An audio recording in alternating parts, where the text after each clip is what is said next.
There are three essential premises to the pro-life argument, and therefore three possible pro-choice rebuttals depending on which of these three premises is denied.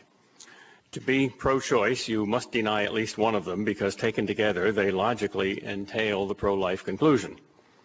But there are three very significantly different pro-choice positions depending on which of these three pro-life premises is targeted. And frankly, I'm not quite sure which move my opponent would make here. So let me set out the case. The first premise is a scientific premise. The second is a moral premise, and the third is a legal premise. The scientific premise is that the life of the individual member of every animal species, and therefore also of the human species, begins at conception, when a genetically new and genetically complete individual first comes into existence. This truism was taught in all biology textbooks in America that were written before abortion was legalized in 1972, but not by most of the books that were written after 1972. Yet the new textbooks did not appeal to a single new scientific discovery to justify their change. So the first premise of the pro-life argument is that all humans are human. Whether they're dying humans or old humans or mature humans or inconvenient humans or young humans or infantile humans or teenage humans or fetal humans or even embryonic humans. The fetus is not another species, it's a fetal human. Second, the moral premise is that all humans have the right to life because all humans are human. All humans have human nature, have the human essence, and therefore are essentially equal. The universal right to life is a deduction from the most obvious of moral rules, the golden rule, or justice, or equality, or the categorical imperative. Since you do not want others to kill you against your will, you ought not to kill them against their will. It's just not fair, not just. Finally, the legal premise is that the law must protect the most basic human rights. If all humans are human, and if all humans have a right to life, and if the law must protect human rights, then the law must protect the right of all humans to life. The one exception would be a non-innocent human who threatens the life of another human. If all three premises are true, the pro-life conclusion follows. So from the pro-life point of view, there are only three reasons anyone can be pro-choice, either scientific ignorance, or moral ignorance, or legal ignorance. In fact, appalling scientific ignorance, ignorance of a scientific fact so basic that nearly everyone knows it, or appalling moral ignorance, ignorance of the most basic of all moral laws, or appalling legal ignorance, ignorance of one of the most basic of all the functions of the law. Though the three kinds of ignorance are all appalling, they're not all equally appalling. Scientific ignorance, if honest, is really ignorance rather than ignoring. It's honest. It's pitiable, but not always morally blameworthy. You don't have to be wicked to be ignorant. If it is possible to believe sincerely that an unborn baby is only a group of cells or potential life, then it's possible to believe sincerely that you are not killing a human being when you have an abortion. Of course, the question remains, what is it then? If it's only a potential life, is it the undead? If it's only a potential human, is it an ape? And if you don't believe you're killing a human being when you have an abortion, why then do most mothers who abort have such terrible dreams? And why do over 70% of them deeply regret it when they're older, according to the polls? Most pro-choice arguments during the first couple of decades after Roe v. Wade was passed disputed the scientific premise. Maybe this was sometimes dishonest, maybe it was honest. I can't judge that. But most pro-choice arguments today increasingly deny the moral premise. And I think that's my opponent's strategy. I'm not sure what the reason for the strategy is. Maybe pro-choicers now perceive that they have no choice here because scientific facts are not deniable, not negotiable, as moral principles seem to be.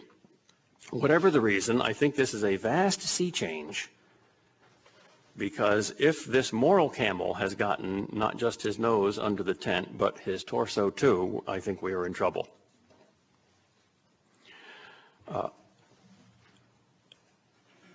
if one denies this basic moral premise, then I have a very good Hobbesian reason for being pro-life, and that's self-interest.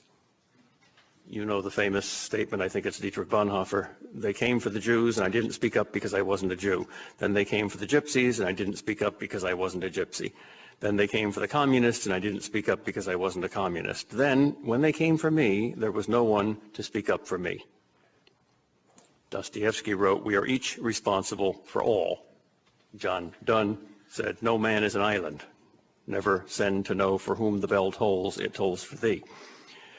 I think I detect a lot of Hobbesian individualism in my opponent's philosophy as distinct from any kind of communitarianism that could produce a real community. I think the camel's nose is under the tent, and it's a one-piece camel, and I will label this camel the culture of death. I don't see any argument that would justify abortion that would not also justify infanticide, active euthanasia, suicide, eugenics, genetic engineering, cloning, and harvesting fetal body parts in what Jeremy Rifkin calls the human body shop. Or even, finally, the replacement of defective or imperfect natural human beings with perfect genetically engineered artificial human beings, a la Brave New World. This would be, in C.S. Lewis's words, the abolition of man. So I think down the line, your and my survival is at stake. Remember, it's a one-piece camel. That argument is very simple, and the usual strategy of avoiding it is to say it is not simple. It is a complex issue. The argument is usually from skepticism. Most pro-choicers think that pro-lifers claim to know too much. They're too dogmatic. How dare they pontificate with such certainty and imply that all who disagree are either mentally or morally or legally challenged. So I will give an argument for the skeptic who would not even agree with the very first principles that we know what a human being is or what human rights are. It's fashionable to appeal to this kind of skepticism to justify being pro-choice. Since we do not know with certainty when human life begins, the U.S. Supreme Court argued in Roe v. Wade, therefore we should not impose restrictions. Well, the simple answer to this argument is to demand a reason why it's more restrictive to give life than to take it. Why allowing abortion doesn't impose a more severe and violent restriction on its victim than forbidding abortion does. And the only reasonable answer is that this is so because we know that the human fetus is not a person with rights. But my opponent admitted that it is. Let me put this last argument from skepticism in a purely logical form. Let's assume not a dogmatic skepticism, which is self-contradictory, but a skeptical skepticism. Let's be skeptical even about skepticism. Let's assume that we don't know whether a fetus is a person or not. We don't know whether we can know that or not.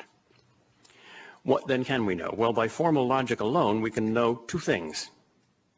First, we know that either the fetus is or it is not a human person with a right to life, just as we know that either it's a Martian or not. It's either hairless or not, and so on. We may not know which it is, but we know that everything must be either X or non-X. And the second thing that we know is that either we do or do not know what it is. So there are only four possibilities. Either the fetus is or is not a human person, and either the person who justifies abortion knows or does not know what the fetus is. So the four logical possibilities are that the fetus is a human person and we know it, that it is a human person and we don't know it, that it's not a human person and we don't know it, and that it's not a human person and we do know that fact. Now, what is abortion in each case? In case number one, where the fetus is a human person and you know that, abortion is murder. It is the deliberate killing of what you know to be an innocent human person. That's a simple and strong and massive argument. No amount of pro-choice protest about how the word murder hurts them and imperils civil discussion can change the fact. In case number two, where the fetus is a human person, but you don't know that, abortion is manslaughter. It is like driving over an overcoat in the street at night that's shaped like a man, and you don't know whether there's a man under it or not. It's like shooting into a bush that may contain a deer or your fellow hunter. It's like fumigating a building with toxic chemicals without being certain that the building is fully evacuated. You don't know there's a person there, but you don't know that there isn't. And it just so happens there is a person there, and you kill that person. You can't plead ignorance. True, you didn't know there was a person there, so you didn't intend deliberate murder. But you didn't know there wasn't either, so your act was literally the height of irresponsibility. In case number 3, where the fetus is not a person, but you don't know that, abortion is just as irresponsible as in case number 2. You deliberately ran over the overcoat, shot into the bush, or fumigated the building without knowing that there were no persons there. You were lucky. There weren't. But you didn't know that, and you didn't care. You're just as irresponsible. You can't legally be charged with murder or even with manslaughter because no man was slaughtered. But you can and should be charged with criminal negligence. Only in case number 4, where the fetus is not a person and you know that, is abortion morally reasonable, responsible, and permissible.